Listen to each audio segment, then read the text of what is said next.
Shabbat Shalom familia, bienvenidos a esta nueva jornada, a este nuevo estudio de Shabbat, en la parashá penúltima prácticamente del libro de Génesis, ¿cierto? Esta parashá es literalmente ya estamos a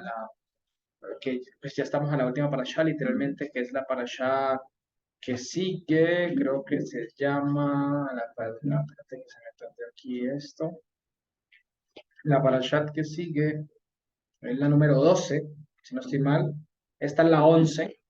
Vaigash, ya les escribo, y la otra es Vaihi, ¿cierto? Y vivió, en este caso. Entonces, familia, la parashá del día de hoy es la parashá Vaigash. Hoy no traje mi lápiz, mi tablerito ni mis marcadores porque no estoy en la ciudad, pero voy a escribirlo aquí en la pantalla para que quede en el video, ¿cierto? Y la parashá se llama parashá Vaigash, ¿cierto? Vaigash, que la traducen como y se acercó, en este caso, ¿cierto? Que esta parasha comienza en el capítulo 44, versículo 18, hasta el capítulo 47, versículo 27, casi 3 capítulos y medio, más o menos. ¿Listo? Y se acercó. Pero también esta palabra que aparece aquí como nagash, ¿cierto? Este verbo, es prácticamente es como cuando la persona es atraído por, o sea, y es traído por la persona para llegarte, ¿cierto? Me atrae por una situación, soy atraído por algo. Entonces, como y fue atraído, pero no como en gusto, ¿no? Para que no se "Uy, esta persona me atrajo". No, no, no, sino que es como de acuerdo a la situación que vamos a ver ahorita y de lo que como comienza la parasha, ¿cierto? Yehuda se acercó a José, fue atraído a José. ¿Listo? De esa manera, por todas las palabras y las palabras difíciles, ¿no? Que vimos la semana pasada que significan y que llevó a arrepentimiento. Entonces, claro, cuando eres llevado a arrepentimiento por la persona que te está hablando, automáticamente tú te acercas. Y eso es lo que hace el Señor para con nosotros. Disculpan un poco que estoy un poco constipado.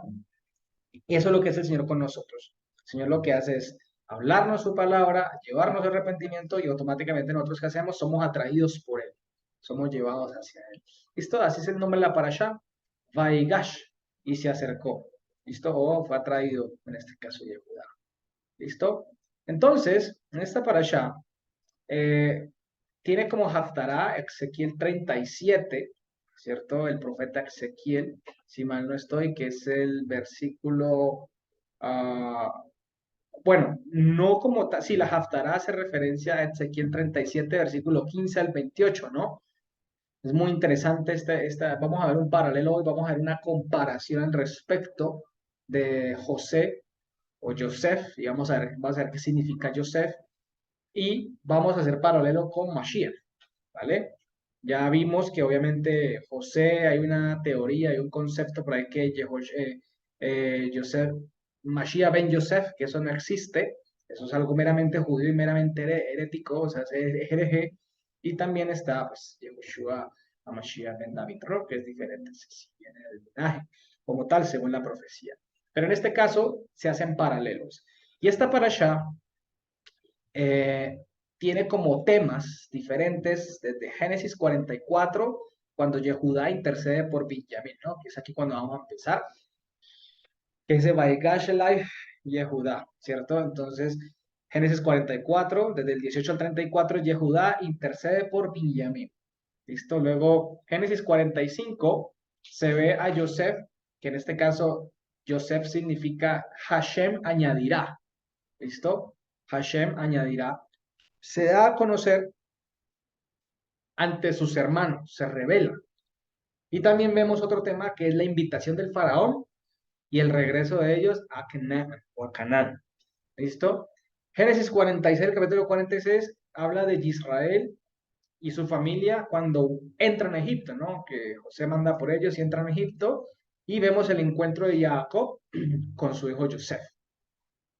Y el capítulo 47, vemos a Jacob que es presentado ante el faraón y las consecuencias económicas por la hambruna, ¿no? Y también vemos la descendencia que salió de estos varones allí en Goshen, toda esta tierra de Egipto, para extenderse mucho más la promesa que el Señor le hizo a Abraham sobre que ese pueblo iba a ser como las estrellas. No, entra una familia pequeña y sale una multitud cuando el Señor los saca de Egipto, que es cuando entremos al estudio del libro del Éxodo, que también es muy bueno, ¿vale? Entonces, perdón, en esta parasha vamos a ver a Joseph, como les decía, como figura de Mashiach, pero en redención por su pueblo, ¿no? Como una forma de salvación, en este caso. No que Joseph haya sido Mashiach, sino que era una figura de Mashiach en estos aspectos, un paralelo. Ahorita lo vamos a poder comprender mucho mejor en el libro de Ezequiel.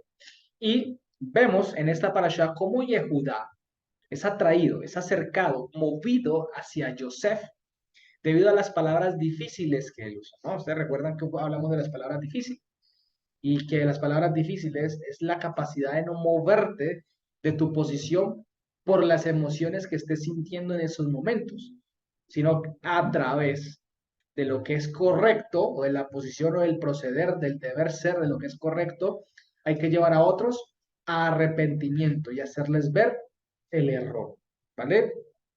Y eso pasó cuando sucedió lo de la copa, que que se le encontraron a Benjamín, ¿no? Le colocó José y la copa, y claro está que todo esto fue producido por José, no con mala intención, sino que con el propósito de que ellos llegaran al arrepentimiento y reconocieran su error, porque el arrepentimiento es la capacidad de reconocer el error cuando eres convencido de que lo que hiciste estuvo mal. Y en ese momento habló Yehudá. Esto era Yehudá en este caso, que fue curiosamente aquel que se le ocurrió la idea de vender a Yosef, a los ismaelitas, ¿no? A los que iban, para los comerciantes que iban para, los mercaderes que iban para Egipto. Y fue el que se le vino la idea. Curioso. Y en este caso, Yehudá es el que habla. Y de hecho,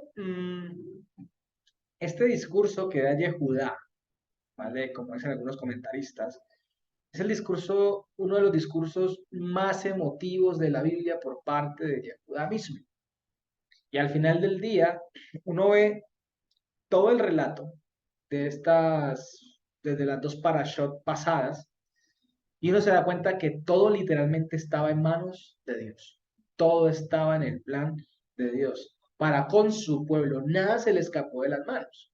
Eso es muy interesante. Que sí, o sea, sucedió de una manera muy fuerte, de una manera muy adversa a como el cuerpo humano o el ser humano quisiera que no pasara, ¿cierto? En este caso, muchos de los seres humanos no queremos padecer, no queremos sufrir a veces un poco, queremos todo en coche, ¿vale? Pero estos procesos y estas aflicciones que padeció José eran parte de la formación para cuando él llegara a ese cargo de gobernador. Estaba por debajo de Faraón, era poderosísimo ese momento José, ¿vale? No obstante, familia, ellos, Yehudá, todos los varones, Rubén, Simeón, todos ellos eran personas y hombres bastante difíciles, eran bastante complicados de tratar y con caracteres muy fuertes y distintos, se les nota en la escritura. Y los cuales, prácticamente lo cual los llevó a ellos a vender a su hermano. ¿Listo? Y pues lo llevó en vez de dejarlo morir. Lo iban a poder dejar en el hueco y se moría. Pero el Señor no estaba en sus planes eso. Todo está fríamente calculado a pesar de que no parecía, ¿no?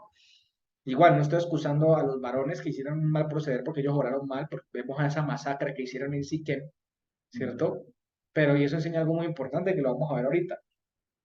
Pero el Señor tenía todo preparado para salvarlos a ellos. Miren, por medio de ese acto, que parecía horripilante y feo, los iba a salvar a ellos, a través de su hermano que vendieron. Entonces, perdón, es que a veces cuando el frío me afecta un poco, me va la respiración. En esta parasha mm, se revela Joseph a sus hermanos y revela a Joseph a sus hermanos que todo hacía parte del propósito de Dios para con ellos. Y yo creo que el Señor le dio a entender eso a Joseph primero que a sus hermanos y antes de presentárselos. De hecho, ya cuando los vio, que dice que los vio por primera vez, se le acordó del sueño, dice, y se dio cuenta que todo eso había sido propósito y él se lo dice después, para la preservación de la vida. Y resulta que todo hacía parte del propósito de Dios para preservarlos a ellos, es decir, a Jacob, que era Israel, era el pueblo en este caso. Y me puse a analizar, y este es un buen punto para comprender o pensar un poquito las cosas, porque A ver, no es que los propósitos de Dios todos sean con dinero, ¿no? Que a veces se piensa eso, uy, así como el Señor hizo rico y importante a José, así lo va a hacer con todos nosotros, y si tú eres un hijo de un rey, entonces reclama lo tuyo, porque el Señor también te va a dar para que bendiga a las naciones, y sacan versículos que el Señor te abundará para que prestes a las naciones y no pidas prestado, etcétera, una cantidad de cosas que sacan fuera del contexto, lo cual no tiene que ver, ¿cierto? En este caso fue así con Joseph, ¿vale? Porque era el propósito de preservar la vida a través de lo material, también, porque estaban tratando de conservar la integridad física por medio de la hambruna. Pero eso tiene una connotación profética y espiritual muy profunda, ¿vale? Y José tuvo que ser formado duro para no poderse mover de su posición emocional, porque a que mucho se le da, mucho se le demanda. Y a veces, como hay un meme que dice por ahí, ¿no? Que Dios da sus mejores batallas no, las más grandes batallas a sus mejores guerreros, como dicen por ahí.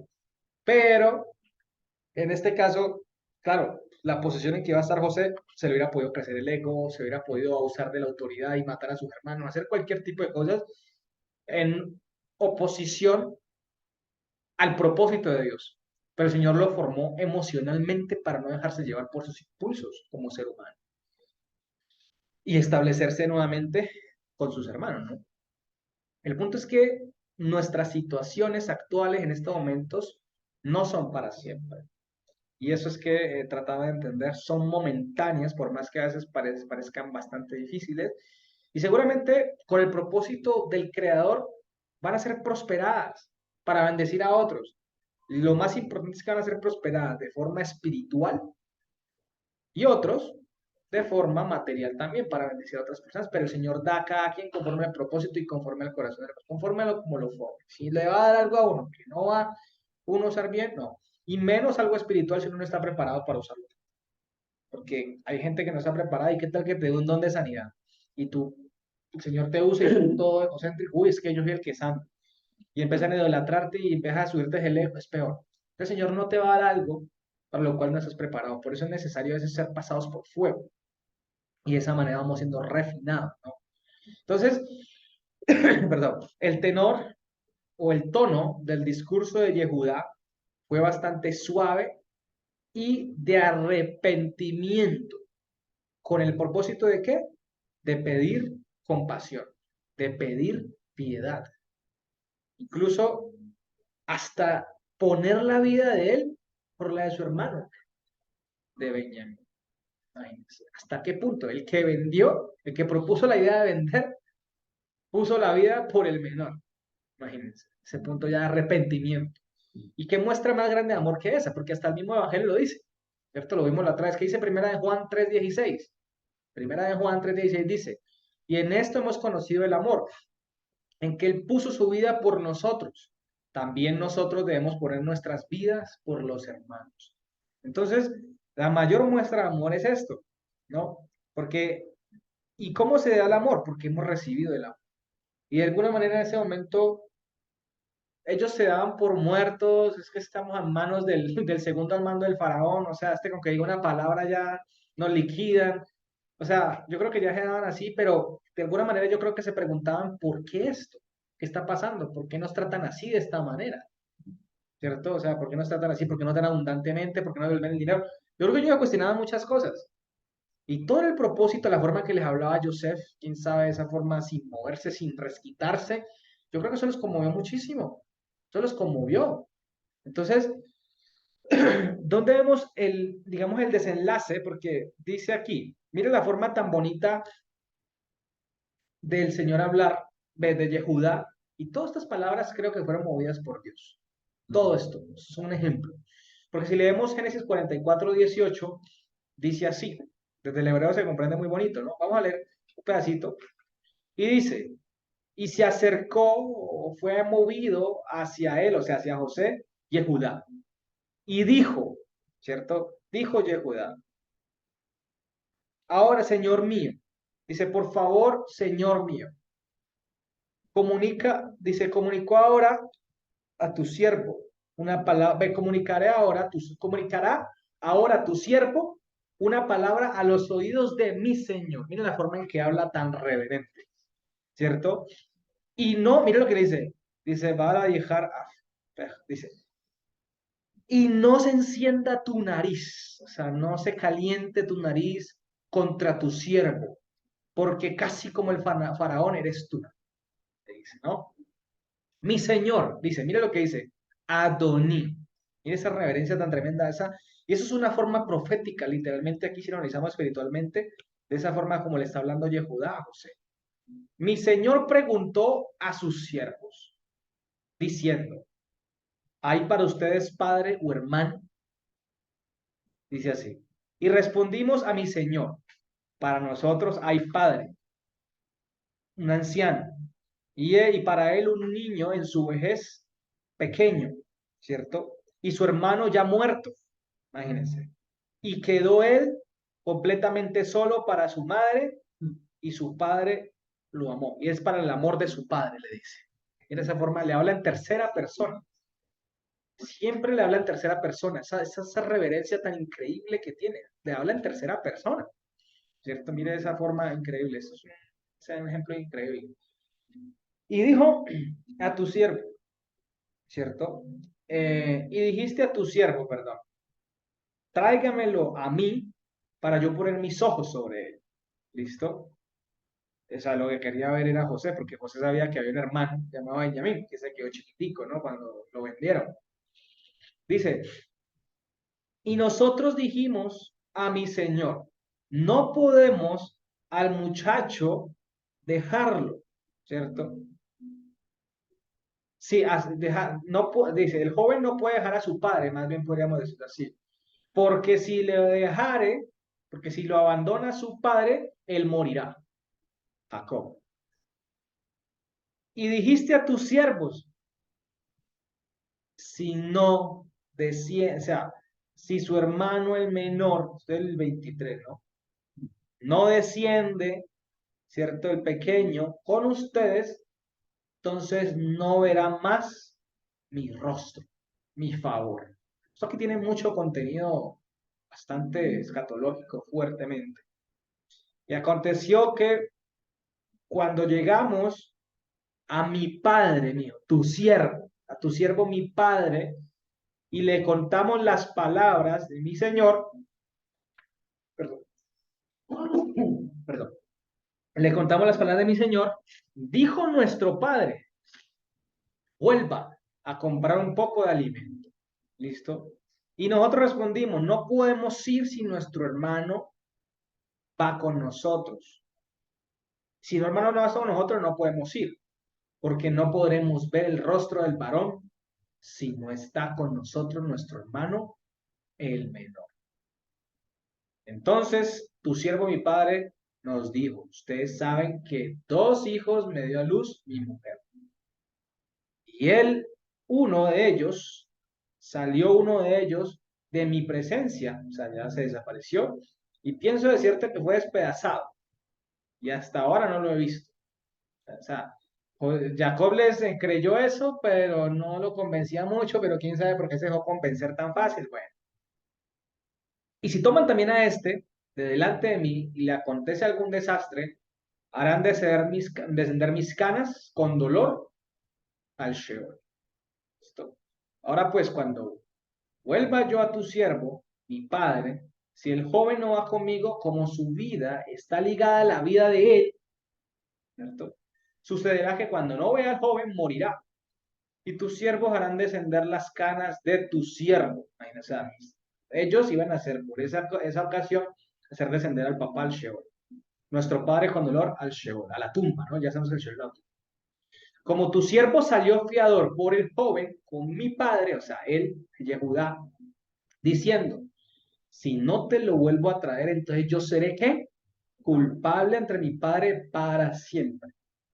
Te ruego, por tanto, que quede ahora tu siervo en lugar del joven por siervo de mi señor, y que el joven vaya con sus hermanos. Yo creo que ese discurso tuvo que haber sido muy conmovedor para José escuchar eso, que el que me vendió ya se esté dando por mi hermano, que es el hermano de José, Benjamín, por la vida de él, ¿cierto? Porque ¿cómo volveré yo a mi padre sin el joven? Esas son palabras de arrepentimiento. No podré, por no ver el mal que sobrevendrá. O sea, yo no podré ver el mal que sobrevendrá sobre mi padre o a mi padre. ¿Listo? Y aquí en el versículo 45, bueno, el capítulo 45:1 es donde se ve el resultado de este discurso cuando Joseph no se pudo contener más. O sea, fueron también las palabras de Judá tan suaves, tan conmovedoras y llenas de arrepentimiento, que Joseph entró en llanto total. Vamos a leer esos 5 versículos que está en el capítulo 45. Dice así: y no pudo Joseph contenerse delante de todos los que estaban con él, y llamó o exclamó, diciendo, saquen a todo varón que está conmigo, o sea, hablando de los egipcios. Y no quedó con él ninguno al darse a conocer Joseph a sus hermanos. O sea, sacó a los egipcios, qué curioso, ¿no? Sacó a los gentiles y solo lo vio su pueblo, sus hermanos. ¿Listo? Y dio su voz en llanto y escucharon los egipcios y escuchó la casa del faraón. Y dijo Joseph a sus hermanos, yo soy Joseph. Es aquí donde está el punto, ¿no? Ani Joseph. Esta frase que dice ahí, muy buena. Vayomer Joseph, Ahif, Ani Joseph. Y vuelve y les pregunta, ¿aún vive mi padre? Y no pudieron sus hermanos dar respuesta a él porque estaban desmoralizados. Esa palabra que aparece aquí, ¿cierto? Que traducen como, ¿cómo la traducen aquí? Como turbados. No, es la palabra bajal. La palabra bajal tiene que ver con, estaban desmoralizados, abatidos moralmente. Es como cuando, esa palabra se usa mucho cuando el ejército está en una guerra contra otro y llega y están ahí, ya no dan más, no dan más, y llega un ejército más grande, con mejor armamento, con mejor cosas, y ya dice, no, nos damos, ya aquí no podemos hacer nada, ya qué más da, nos damos, ya, o sea, ya nos damos por vencidos, ya qué más da, imagínense, delante de él. Y dijo Joseph a sus hermanos, acérquense ahora a mí, y se acercaron. Y dijo, volvió y le repitió, mira que volvió y le repitió, Aní Joseph, yo soy Joseph, su hermano, al cual vendieron a Egipto. Y ahora no se entristezcan y no se enojen entre ustedes, porque me vendieron.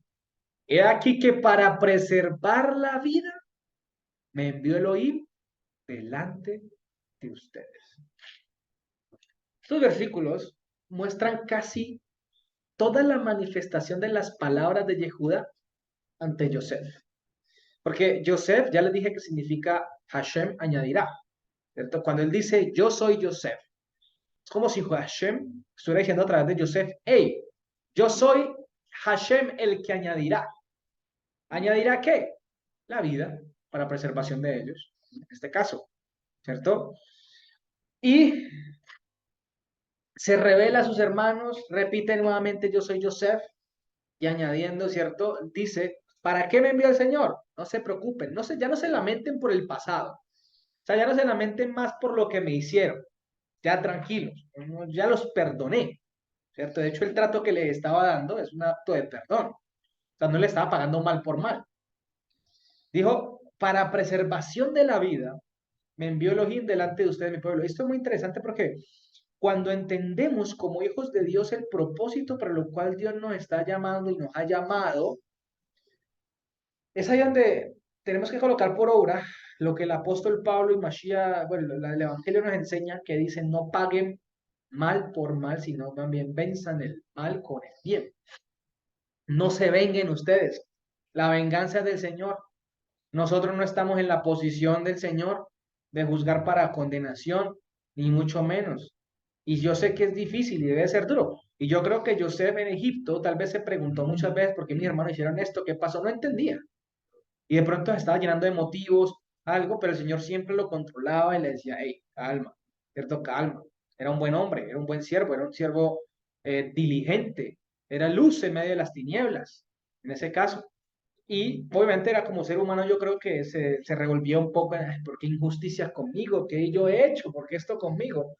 ¿cierto? No entendía. Y a veces nos pasa eso como seres humanos, no entendemos las situaciones en que Dios nos pone.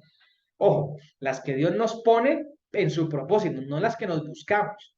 También está, ¿no? Porque las que nos buscamos, bueno, hay que asumirlas. Sin embargo, Dios es bueno y nos ayuda a salir de esas situaciones fuertes que nos metemos, ¿vale? Porque Él es bueno, Él nunca los va a dejar tirados en el lodo cuando somos su pueblo.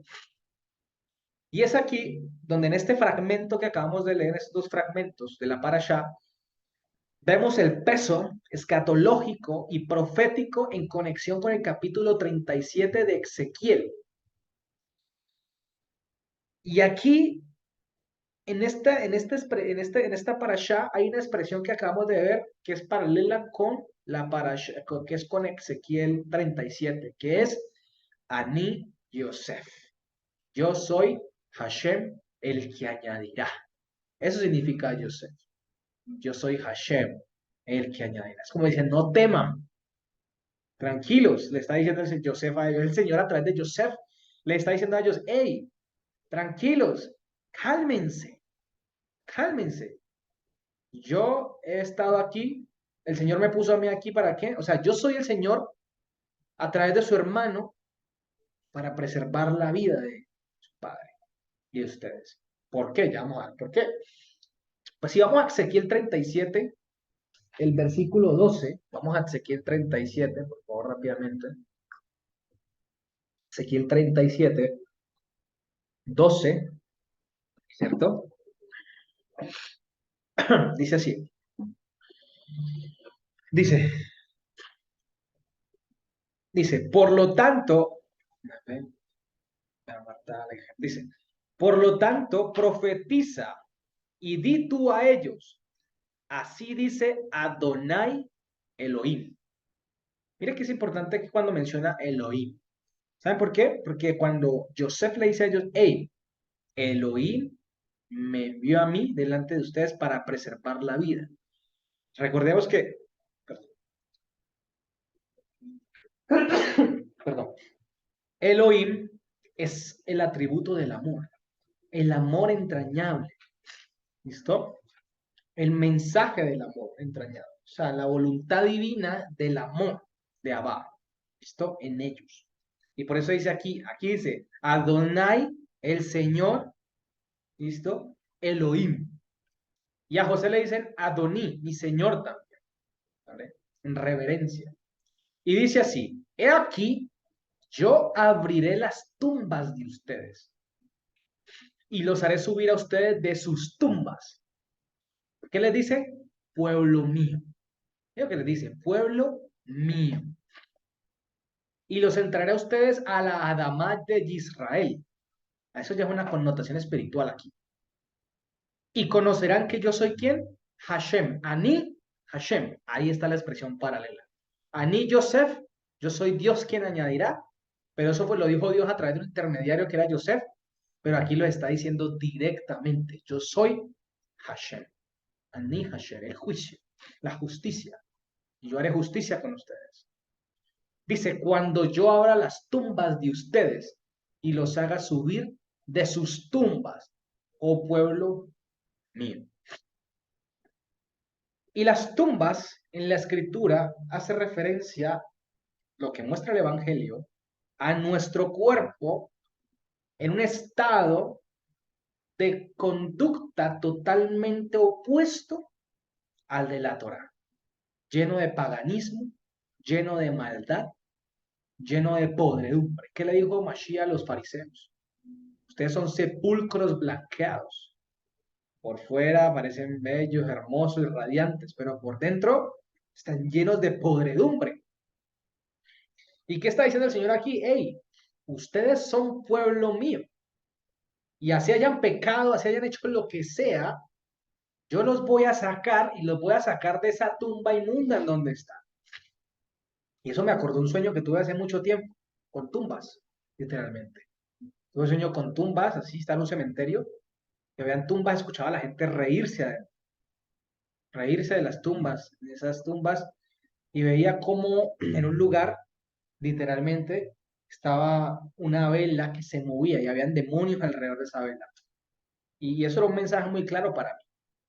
porque yo hubo un tiempo en que yo actuaba como un fariseo, literalmente, un sepulcro blanqueado. Por fuera las tumbas eran bonitas, estaban adornadas, pero por dentro había gente gritando, ¿vale? Gente, me acuerdo de ese sueño, era de día, ya estaba atardeciendo, de hecho. Y eran las tumbas y yo caminaba, y eran tumbas selladas, muy bonitas, pero por dentro estaban la gente gritando, eran gritos que salían de desespero. Y eso fue un sueño que el Señor fue muy directo conmigo. Y eso me hizo cambiar mucho, tomar decisiones muy fuertes. El Señor nos habla mucho a través de los sueños, ¿no? Eso es como lo hacían estos varones todavía. Mire, Joel, el libro de Joel dice, derramaré mi rúa sobre cualquier carne y los jóvenes soñarán sueños y tendrán visiones. ¿Cuál es el propósito de los sueños hoy en día y de las visiones que podamos tener? Llevarnos al arrepentimiento. Ese es el propósito de los sueños y las visiones, no para decirte, uy, yo tuve una visión en que vos vas a ser un futbolista. No, eso ya es imaginación. Pero un verdadero mensaje de Dios, un verdadero sueño, un verdadero, una verdadera visión te va a llevar al arrepentimiento, te va a llevar al cambio, ¿vale? Te va a llevar al cambio. Yo he tenido sueños muy fuertes y a mí el Señor me habla mucho a través de los sueños, lo puedo decir con toda la certeza, Linda lo sabe. Yo les he contado esos sueños que he tenido fuertes. Y ahora que cuando leo la escritura y el Señor me lleva por parte de la escritura, me doy cuenta, este sueño hace referencia a esto. La Biblia habla de esto. Entonces, pum, conecta. Es como cuando José, 17 años después, se acordó de un sueño. ¿Qué se iba a acordar unos 17 años después de un sueño? Pero mira que se acordó y el Señor le reveló para qué era el sueño en ese momento. Imagínense. Entonces, este capítulo de Ezequiel, estos versículos, lo curioso es cuando el Señor llama pueblo mío, este pueblo que estaba seco, moribundo. Miren, cuando los hermanos de Joseph estaban delante de él, ellos primero desconocían quién era él, quién era Joseph, quién era el que estaba al frente de ellos, ¿no? Por lo tanto, ellos se sentían hombres sin esperanza, ya literalmente muertos o esclavos. Si vivían era porque ellos decían, no, si vivimos aquí es porque lo mínimo que nos espera es la muerte, ¿cierto? Y dependiendo ellos completamente de las palabras del gobernador de Egipto, que era Joseph, porque ya sabemos que este tenía muchísimo poder, ¿no? Decía una palabra y chao. No obstante, familia, si se hubieran quedado en Egipto como esclavos o los hubieran matado, el pueblo que estaba en Canaán, iba a morir de hambre también. Por lo cual, la promesa que Dios había hecho a Abraham iba a perecer allí, con Jacob muerto y ese pueblo muerto, ¿cierto? Y es aquí donde vemos la fidelidad de nuestro amado Elohim y de Hashem, que él jamás, pero jamás se retracta sus promesas, porque cuando él nos da salvación y nos hace partícipes de sus beneficios y gracia, incluso al pecar fuertemente, nosotros porque somos débiles y carne, él vuelve a darnos esperanza y vida. Esto muestra Ezequiel 37, si uno lo lee todo, ¿vale? Y nunca te quita la salvación, ¿vale? Ahora, a ver, las consecuencias si pecas no te vas a escapar de ellas y van a ser fuertes. Y por ende es mejor evitarlas. ¿Cómo? Pues dejando de pecar. ¿Listo? Que dice el Señor, no ve y no peques más porque te puede venir algo peor. El que está en el Señor busca la santidad, busca el arrepentimiento. Bueno, sí, busca ejercer el arrepentimiento, que es un cambio y una transformación total para estar dentro de los límites de Dios y en la obediencia a Dios. ¿Mm? ¿Por qué? Porque la obediencia trae beneficio, mucho mejor. Porque es que no quiero que de pronto van a pensar, pues sí, Dios, como no pierdo la salvación, pequemos. Bueno, no me pongo a jugar con candela, que le puede ir muy mal, de hecho. Y como dice la palabra, horrible cosa es caer en manos de un Dios vivo, dice Hebreos. Entonces, colocando en paralelo el fragmento de la Haftarah que acabamos de leer aquí en Ezequiel 37, vemos como Hashem da una promesa de restaurar los huesos secos de la casa de Israel casa que estaba moribunda, sin esperanza también, mira, igualitos, ¿sí? Igualito, estaban ahí paralelo.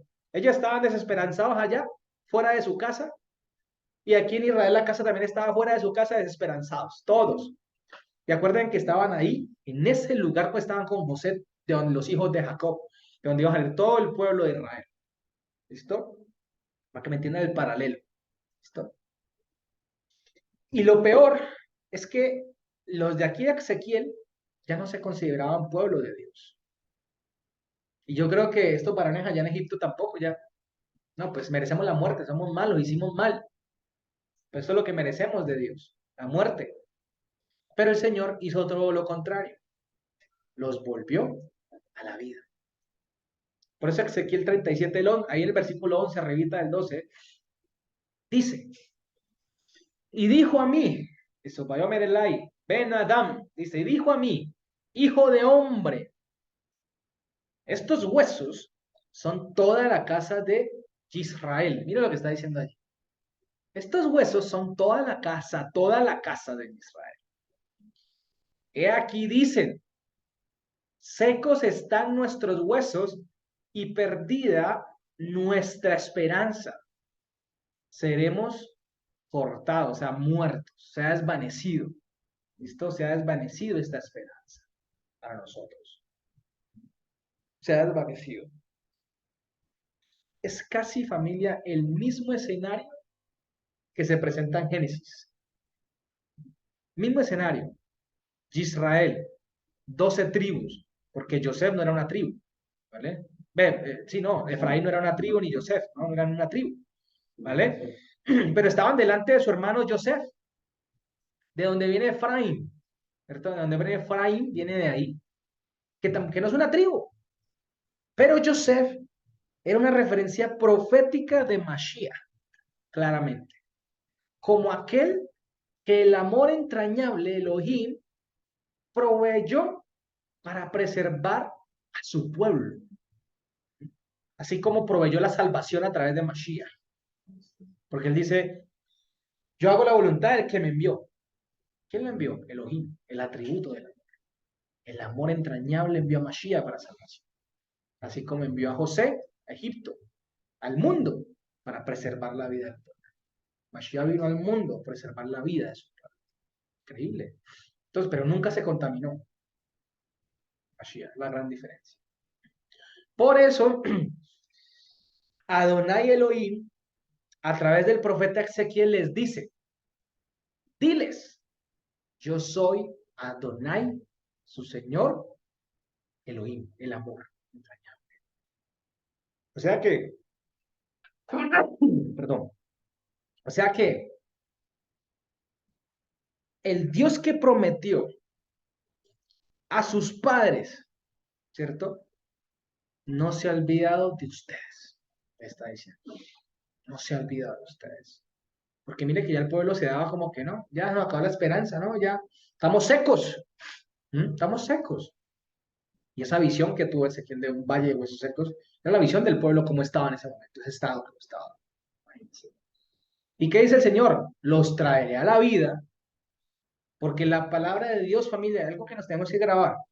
La palabra de Dios siempre nos traerá a la vida, nos traerá a arrepentimiento, no para que sigamos en lo mismo, ¿no?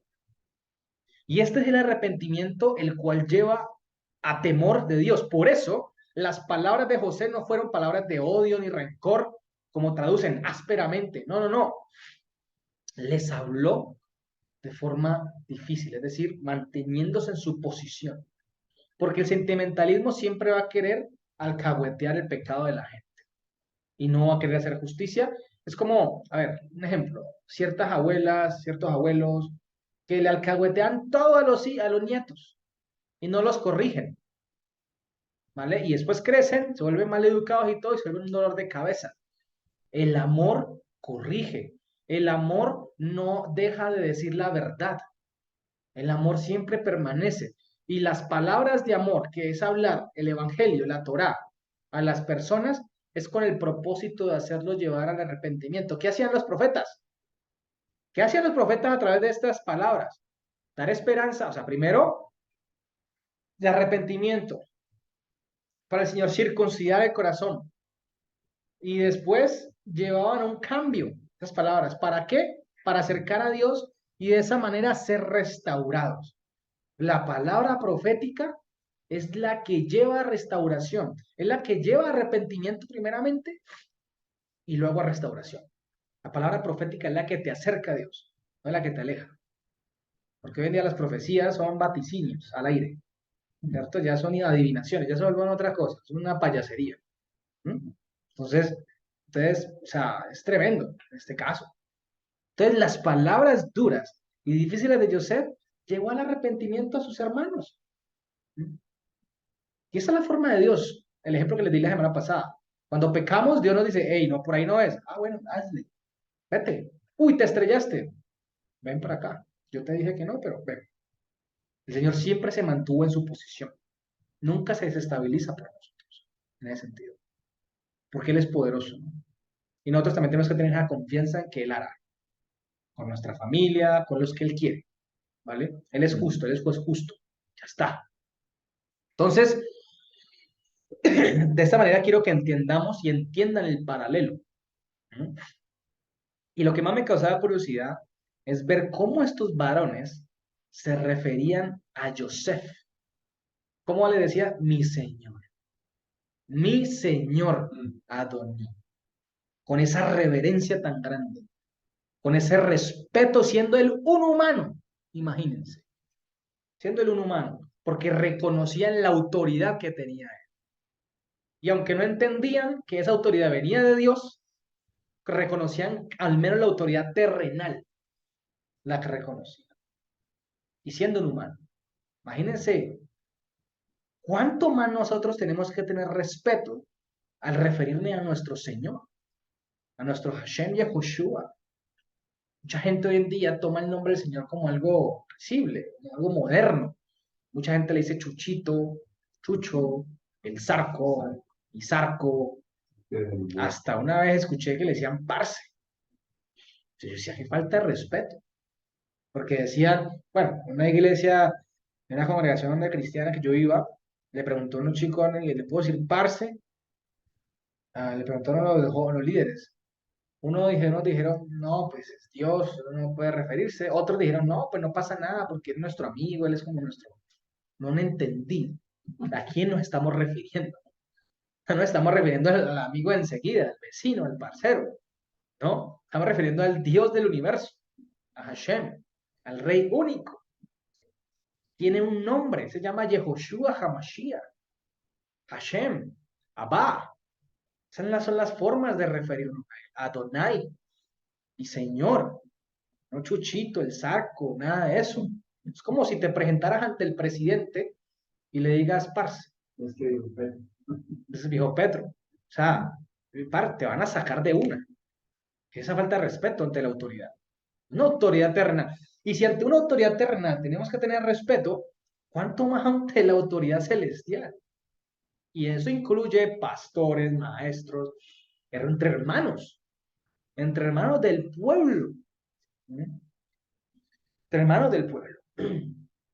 Entonces, el exceso de confianza muchas veces nos lleva, no se distraigan, nos lleva muchas veces a cometer errores graves, gravísimos. El exceso de confianza nos lleva a eso. Nos confiamos. A mí me pasó muchas veces, de joven, irreverente y bastante atrevido, ¿no? Ya pensaba que porque le daban la mano yo ya podía cogerle y todo. Te sacaban chonteado. Te pasa, respetame, te decían de una. Es verdad. Entonces, hay un padrecito, creo que llama el curita, este señor que se retiró, que llama Linares, o Lineros. ¿Pedito Lineros o Linares?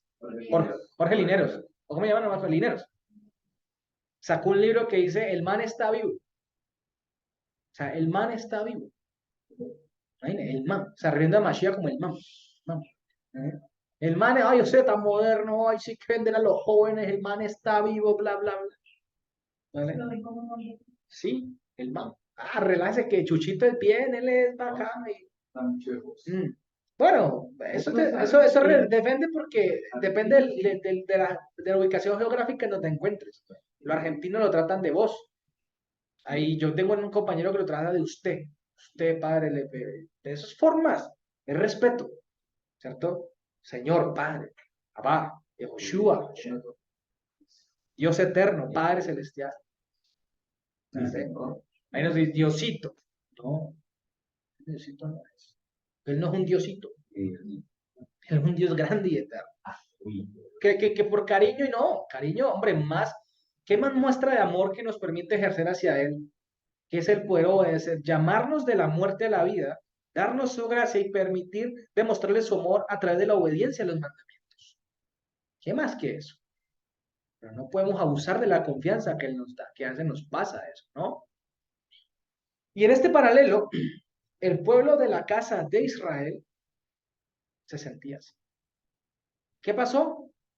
No clamaron a Dios, sino que prefirieron verse desesperados, perdón, desesperanzados. Prefirieron estar así. Y creo que esto nos suele pasar mucho a nosotros como seres humanos. Nos sentimos mal, sentirnos mal, porque pensamos que ese es el estado que merecemos. Cuando Dios ya nos llama hijos y nos saca de la esclavitud, nos saca de la muerte, pero a veces seguimos prefiriendo pensar como perdedores. En este sentido, ¿cómo así perdedores? No estoy aquí dando una clase de coaching ni nada de esas vainas, sino como que quien dice, hey, ya perdimos, ya la embarramos, yo creo que Dios ya no me vuelve a escuchar, yo creo que ya Dios está enojado conmigo. Imagínense esas mentiras de Satanás, porque Dios no se enoja. ¿Mm? Yo creo que Dios ya no quiere nada conmigo. Hombre, qué más tremendo que esa masacre que nos dieron estos manes con los siquenitas, estos varones, y el Señor los saca y les da vida. O sea, ¿qué más que eso? Ese amor tan grande. Pablo, que era un asesino, literal, y usaba el nombre de Dios para eso, que era un erudito ni nada. Y el Señor que lo volvió, lo transformó. Ese amor de Dios, entonces el Señor pecamos y ya me siento, que eso nos suele pasar a muchos, y a mí me ha pasado. Pequé y ya me decía, yo no quiero nada con el Señor, el Señor, el Señor ya no me ama, ya no me escucha. Hombre, el Señor no es de doble ánimo, no es inconstante como nosotros en nuestras emociones, Él no es así. Ni rencoroso, Él mucho menos, si Él dice te amo, es porque te ama, y punto. Sama, exacto, un amor diferente al humano, un amor maduro, que es celestial, es un amor nada que ver con lo humano. Ah, entonces me hiciste, entonces lleve, perdió, voy a quitar la salvación. No, el Señor no es así, ¿sí me van a entender? El Señor no es así, pero ese es el estado en que a veces nuestra carne nos lleva. ¿Y qué pasa? Nos alejamos más de Dios. Y en vez de clamar a Dios y decirle, hey Señor, la embarré, ayúdame a hacer esto, ¿qué pasa? Nos alejamos más. Y entre más nos alejemos, más presas fáciles somos para Satanás. Y es donde Satanás empieza a usar muchos dardos de fuego en nosotros y a dañarnos la mente. ¿Mm? Entonces, Dios que nos dice, Dios que le dijo al pueblo a través de Ezequiel, hey, levántense, ¿qué les pasa? O sea, avancen, vuelvan a mí. Eso es lo que nos dice Dios. Vuelvan a mí. Cuando se murió Moisés y Yehoshua, Josué estaba llorando y el pueblo ahí por Moisés ya como 30 días ahí llorando, 40 días. Él les dice, Señor, hey, que no me he muerto yo. Bueno, esto lo parafraseo yo, ¿no? Pero prácticamente les quiere decir eso, hey, es que el que murió no fui yo. Fue Moisés. Levántense, sigan que yo estaré contigo así como estuve con tu siervo Moisés, con mi siervo Moisés. ¿Mm? Entonces, eso es lo que nos dice el Señor hoy. Hey, levántense. ¿Qué le pasa? No se quede ahí, avance. Vuelvan a mí, porque esa es la gracia. La gracia es esa. Él nos quiere mirando hacia adelante. Él nos quiere mirando hacia adelante, no hacia atrás. Y es verdad, y es algo que es duro a veces aplicar, pero tenemos que hacer el esfuerzo, porque el ser humano siempre suele mirar hacia atrás lo malo y no miramos lo bueno que Dios nos da de ahora en adelante, todo de ahora en adelante desde que nos llama. ¿Mm? Entonces, eso es lo que hacen las situaciones a veces y es lo que la carne siempre busca, ¿no? Pero el Señor está diciendo, hey, como te di mi favor, te doy mi gracia. La gracia es eso. La gracia es esa oportunidad que tenemos, ese periodo que tenemos dentro de la salvación en que si pecamos, el Señor nos permite volver a Él. y dice, vuelve a mí. Cuando le decía al pueblo, vuelve a mí, era dándole la orden, hey, vengan. ¿Mm? ¿Acaso no soy Dios? ¿Acaso no soy el Dios de ustedes? ¿Acaso no soy su hermano? ¿No soy su amigo? ¿Mm? Eso es lo que está diciendo Dios. Soy el hermano de ustedes. Soy su amigo. Así lo hizo con Joseph. Soy su hermano. Se mire el paralelo. ¿Y cómo así que Dios es mi hermano? Sí. ¿Qué dice Mateo y Hebreos? Mateo 12:50, ¿qué dice? Mateo dice, porque todo aquel que hace la voluntad de Abba, del Abba mío, que está en los cielos, ese es mi hermano y hermana y madre. Hebreos 2:11 al 13, ¿qué dice? Hebreos 2:11 al 13. Porque el que santifica y los que son santificados, de uno son todos. Por lo cual no se avergüenza de llamarlos hermanos. Ahí está. Diciendo, anunciaré a mis hermanos tu nombre en medio de la eclesía, de la iglesia, de la congregación, el cajal. Cajal es la misma palabra que aparece en Éxodo para el pueblo de Israel. Cajal es la iglesia. La iglesia viene de atrás. Te alabaré. Y otra vez, yo confiaré en él. Y de nuevo, he aquí, yo y los hijos que Elohim me dio. El amor entrañable. ¿Vale? Está hablando de mis hermanos. Dios nos dice, hey, yo soy el hermano de ustedes. Yo soy su amigo, soy su Dios. Camine, levántense, camine, vamos. Avancemos. Entonces, familia, Joseph, en paralelo con Hashem, en Ezequiel, usan la misma expresión. Y a ver, no porque Joseph sea Dios, ¿no? Sino que Dios a través de Joseph iba a añadirles a ellos, ¿qué cosa? La vida. Iba a prolongarles la vida. La preservación de la vida para la continuación de la promesa. ¿Mm? Y aquí en Ezequiel, a nivel espiritual, también lo mismo, para la vida eterna. Nos iba a limpiar de nuestras inmundicias, nos limpia, nos limpió, nos está limpiando. Y lo que más me causa curiosidad, familia, leer esta para allá y todos esos capítulos, esos versículos, y es algo que estoy esbozaba o estoy esbozando, es que el Señor los entra a Egipto, ¿no? Son esclavizados. Egipto es tipificación del mundo. Son esclavizados, se mezclan, porque Israel es la gloria de Dios. Pero cuando se manifiesta Hashem ante Faraón para liberar a su pueblo, el pueblo sale y entre ellos salen ¿qué? Gentiles también. Pero Dios añade y también va depurando hasta el punto de limpiar a su pueblo completamente, como lo está haciendo con nosotros, limpiándonos. Sin embargo, el pueblo aquí en Ezequiel también está contaminado y tanto las 10 tribus como las dos que estaban en el sur, todas 12 pecaron, todas 12, ¿vale? Estaban extraviados, eran gentiles, contaminados. Lo dice, se gentilizaron. No, es que hoy en día el judaísmo quiere hacer ver a Judá y a Benjamín como si, ay, ellos no hubieran hecho nada. Ellos fueron, sí, a ver, el Señor a través de ellos conservó su palabra.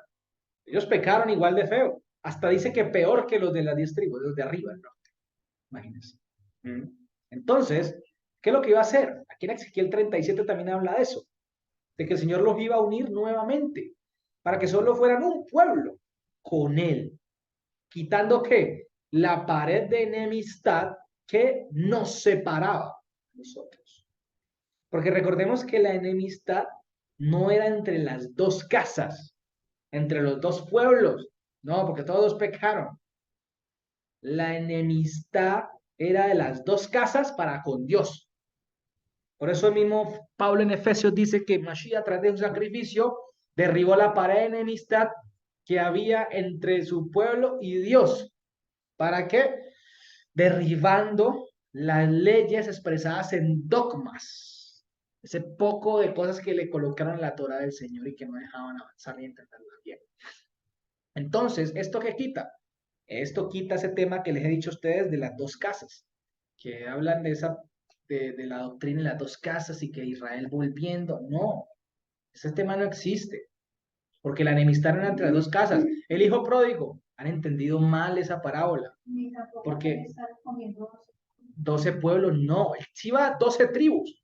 Ah, ¿por dónde iremos a entrar? No tengo ni idea, porque la palabra, el Apocalipsis habla de 12 puertas, pero solo el Señor sabrá con qué nombre nos va a llamar. Por ahora tenemos uno, que es hijos de Dios, pero no sé por dónde vamos a entrar, por qué puerta vamos a entrar, porque hoy en día no sabemos si somos levitas, no se sabe nada, el pueblo se mezcló, pero ese fue el propósito de Dios, meter su gloria en el pueblo, esparcirlos por el mundo para traerlo nuevamente a Él, de los que Él quisiera tener piedad. Por eso el tema de las dos casas no existe, no existe. Entonces, eso es algo meramente judío y romántico y bonito, ¿vale? Pero la enemistad no era entre el hijo pródigo, lo han entendido mal. El hijo pródigo no es la disputa entre ellos dos. Es la enemistad entre uno parecía estar dentro de la casa, pero estaba alejado. Y el otro se alejó. Imaginen que eran las 10 tribus. Entonces, todos estaban lejos del Padre, de abajo. Es lo más curioso. Entonces, estaban enemistados con el Señor. No entre ellos dos pueblos, porque los dos, que ya se volvió una rencilla por temas doctrinales, por temas meramente humanos, eso ya es diferente. Y claro, se han mezclado las cosas allí. Pero todos dos pueblos están enemistados con Dios. ¿Y Dios qué dijo? Voy a acabar esta vaina ya así. Voy a acabar esto así. Ya voy a hacer la vara de Efraín y la vara de Judá un solo pueblo. Voy a unir las dos. De los dos báculos, voy a unirlos. ¡Pam! Ya serán un solo pueblo. Esto lo dice la escritura. Entonces, hay que quitarse. Yo sé que eso de las dos casas se ha enseñado mucho, es una doctrina, pero no es una doctrina correcta. ¿Vale? ¿Y con qué propósito hizo el Señor todo esto? Pues para traer la escapatoria del pueblo en medio de los gentiles.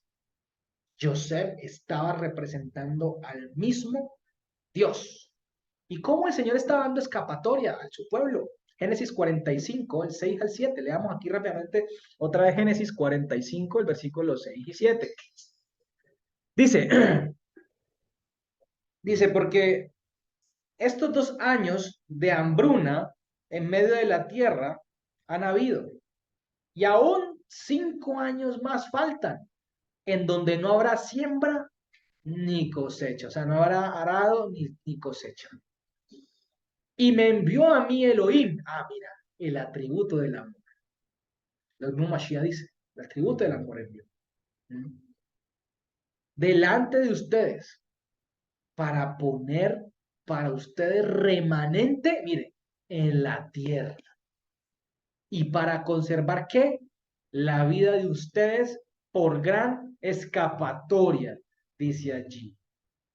Dice, Lifleita Gedolah, por gran escapatoria. Una gran escapatoria, una gran liberación. De tal manera amó Elohim, el amor al cosmos, que entregó al unigénito, el de única naturaleza, Mashiach, su cuerpo, para que todo aquel que en él exhiba fidelidad no se pierda, mas tenga vida eterna. Así se entiende mejor ese versículo, bajo estos contextos. ¿Mm? Dios mismo, Elohim, el amor, a través de Joseph, estaba diciéndoles el plan actual y también el plan profético, porque esto mismo sucederá en el futuro. Porque si vimos y leímos los capítulos finales de esta parashá, dice que los egipcios vendieron todo lo que tenían. ¿Para qué? Para sobrevivir. Y no les importó incluso vender hasta su libertad, porque se volvieron esclavos del faraón. José, que lo que hizo, compró toda la tierra para faraón y compró incluso a su pueblo para faraón. Sí, increíble. Los gentiles. Es curioso, es que, bueno, no quiero decir algo, pero faraón en el mundo hace referencia a Satanás. Es muy claro. Y toda la tierra, todos los gentiles para este varón, ¿cierto? Pero en medio de ese pueblo que estaba siendo comprado para faraón, ¿vale? Los gentiles, ¿cierto? En este caso, el pueblo de Israel estaba entrando para ser liberado. Que la palabra dice que ellos entraron y les dieron la mejor tierra para que administraran. Todo lo que era del faraón lo estaban administrando El pueblo de Dios. Estaban actuando en libertad. Mientras el pueblo de los egipcios estaban siendo esclavos y sometidos a Faraón. Es curioso eso. ¿Y qué dice Apocalipsis 3:10? Leamos, pero Apocalipsis 3:10. Dice, por cuanto has guardado la palabra de mi paciencia, yo también te guardaré de la hora. Perdón, discúlpenme, la alergia. Yo también te guardaré de la hora de la prueba que ha de venir sobre el mundo entero. Yo te guardaré de la tribulación, ¿cierto? Que ha de venir sobre el mundo entero. Entonces, familia, tribulación no vamos a padecer cuando el Señor venga. Él nos va a rescatar de esa tribulación. Más que no, lo dice la escritura. Las producciones cinematográficas de Hollywood han vendido mal el libro del Apocalipsis y lo han hecho entender mal. Pero el Señor no nos va a dejar padecer, así como tampoco dejó padecer en Egipto a su pueblo con las plagas, con las tribulaciones que le llegaron a ellos. Eso es un claro ejemplo. Aquí estamos viendo el ejemplo en la parashá. Siempre libra a su pueblo. Es más, ¿saben por qué? Porque cuando Él venga, vamos a ser recogidos con Él juntamente. Dice que seremos transformados. Entonces, ¿qué tribulación va a llegar para nosotros? Ninguna. Ninguna. Lo que pasa es que a los seres humanos nos encanta estar pensando en la tribulación, lo negativo, y no pensamos en la esperanza de vida que Dios nos da. Siempre nos gusta hacernos escenarios tétricos. Suele pasar. Hay predicadores que solo enseñan cosas, o sea, como no hubiera más en la escritura para enseñar. En la esperanza, más temor que esperanza. Literal, causan terror. Y así no puede ser. No, hay que tener cuidado. Ah, que llegó. Pues hombre, tengo una promesa. ¿Sí me entendés? La promesa de que Él me transformará cuando venga. Ah, que se puso feo el ambiente un tiempo mientras tanto y llevé, bueno, morí en la esperanza.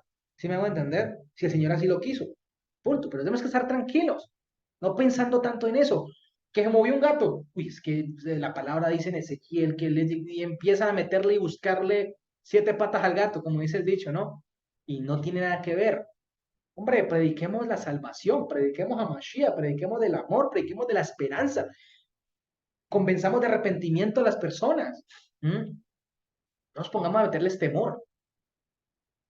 Entonces, mientras el mundo busca cómo preservar su vida, de hecho hoy en día hay ya pruebas de criogenización en donde te congelan para que en un futuro te puedan despertar, bla, bla, bla. O sea, cosas así del ser humano desafiando eso, ¿cierto? Entonces están haciéndolo porque creo que eso lo hacen las iguanas, ciertos reptiles, que hay ciertos anfibios como las sapos o las ranas que se llega el verano y se ponen secas y se guardan ahí y se les para el corazón, pero llega la lluvia y vuelve y se activa.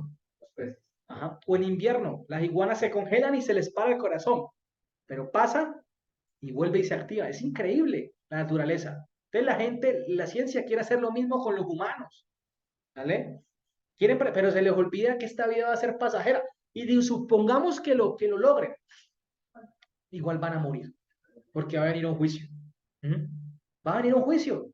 Entonces supongamos que lo logran, va a venir un juicio. No se van a escapar del juicio venidero. Eso sí. Ah, que están durmiendo. Hombre, como dice, el Sheol los va a retener ahí. Pero ni siquiera, como creo que dice un salmo, no me acuerdo qué salmo, que ni siquiera se van a escapar del Sheol, porque el Señor los va a sacar de allá para enfrentar el juicio. Los va a levantar para enfrentar el juicio. Entonces, miren la gente, busca preservar la vida. En cambio, nosotros tenemos un Dios que preserva nuestra vida. En Él está la vida. El cual nos dio escapatoria, ¿qué? ¿A través de quién? De Mashiach, de su sacrificio. Los planes de Él siempre van a proveer la escapatoria. Siempre. Son perfectos todos, dice, mis pensamientos son más altos que los suyos, mis caminos más altos que los más grandes de los suyos. Y la escapatoria nuestra es ¿qué?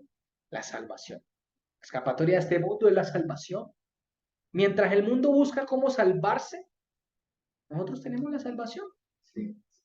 Dios siempre va a estar añadiendo escapatoria. no es una salvación perecedera. Mm. Sea que vivamos o moramos, para el Señor de Mashiach somos. Exacto. Entonces, así que esto nos ayuda a entender a que la salvación no se da por la cantidad de obras que hagamos, ni la cantidad de palabras que digamos, sino por la pura fidelidad y gracia de Hashem, el puro afecto de su voluntad para con aquellos que Él llama. Punto. Por eso la salvación no se pierde. Porque si analizamos, familia, estos varones eran malos. Estos hombres se veía que eran malos. Nomás con la masacre que mencionemos ahí. Lo que hicieron con su hermano, eso que había en su corazón. Pero el Señor, ¿qué hizo? Que el Señor es fiel. ¿Y qué hizo? Porque ya delante de Hashem, si lo analizamos, estaban muertos por lo que hicieron. Pero el Señor los libró por su propia fidelidad. Y con esto nos, para cumplir su propósito. El Señor lo hace por la fidelidad a Él, a su palabra. Y obviamente como pueblo nos vemos beneficiados. Claro que no van a escapar del juicio. Todos tenemos que padecer el juicio.